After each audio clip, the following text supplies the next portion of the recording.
We're talking a little quarterback on the big board today here on the NFL Draft Bibles All Access Show. I like, the quarterback conversation is always great because you grab a guy. Who is that Brock Purdy this year? Who is that guy that goes under the radar and then steps in and gets his opportunity? We're talking about Brock Purdy now, possibly being the starting quarterback over Trey Lance. Lance was the second pick of the draft, 3 picks to get him, and yet some people think Purdy might be the more productive player. So is there a guy that we're not talking about that's under the radar? I got a name. I want to hear yours. I'll give you 2 for the price of 1. How about that? Malik Cunningham out of Louisville is somebody, and Dorian Thompson Robinson, both of whom I think have that dual threat capability. And DTR is a guy I've been impressed with for a very long time, comes from a great family, had a chance to get to know his mom, who's a professor there at UNLV.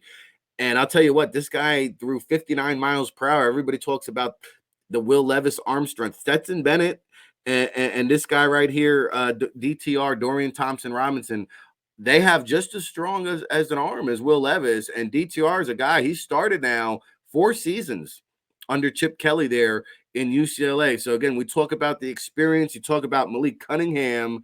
He was kind of anointed as the next Lamar Jackson down there in Louisville. Didn't quite pan out the way he hoped, but the flashes of brilliance have been there. He's a dual threat guy. He can beat you with his feet. He can beat you with the arm. We saw it out at Pasadena at the NFLPA Collegiate Bowl. He did well enough there, Mike, that the scouts wanted to see him over at the Senior Bowl, where, again, he also performed very well. I think Malik Cunningham's a guy that's maybe worked himself into the late round status. I got my guy. He reminds me a little bit of Purdy. It's Clayton Tune at Houston, about the same size. Tune's about 2 inches taller, 6'3", 220. Very good decision maker in that Holgerson offense. Boom, boom, boom. Guy threw for over 4,000 yards, 40 touchdowns, 10 interceptions. So a very good decision maker, but he can run. 546 yards rushing. He reminds me a little bit of Purdy when he was at Iowa State. Just a playmaker all over the field. Probably not going to be, someone anybody's talking about, but I think, late day 3, probably undrafted, maybe 7th round. If somebody gets hurt, maybe a couple guys, and he gets his shot, quick decision maker, guy who can tuck and run, Clayton Tune. Tune him up, baby. I think I like it. Keep an eye on for some of these under the radar quarterbacks, which, we got these 4 of the 4, Stroud, Young, Richardson, and Levis. Somebody is going to be a bust in that group. Who is it? Well, I'm going to keep the audience anticipating and waiting because I want to follow up on your Clayton Tune point.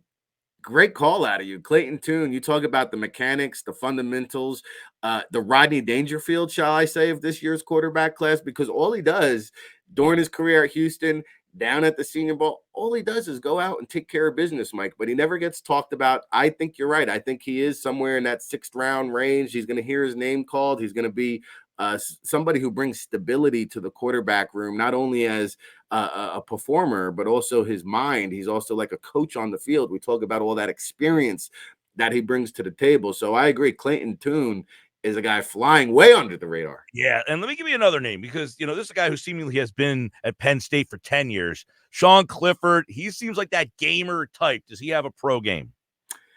We've seen Trace McSorley stick around. Now, Sean Clifford, not as athletic as a Trace McSorley, but I think a guy, again, that brings the smarts, the instincts, the awareness, the experience there at Penn State playing big-time football. Now, is he a starter potential candidate? Probably not, Mike, but is he a guy that, again, brings something to the quarterback room? Could he be an efficient backup? I believe so. He's going to be more of that short to intermediate guy that can work the middle of the field, and there's nothing wrong with that.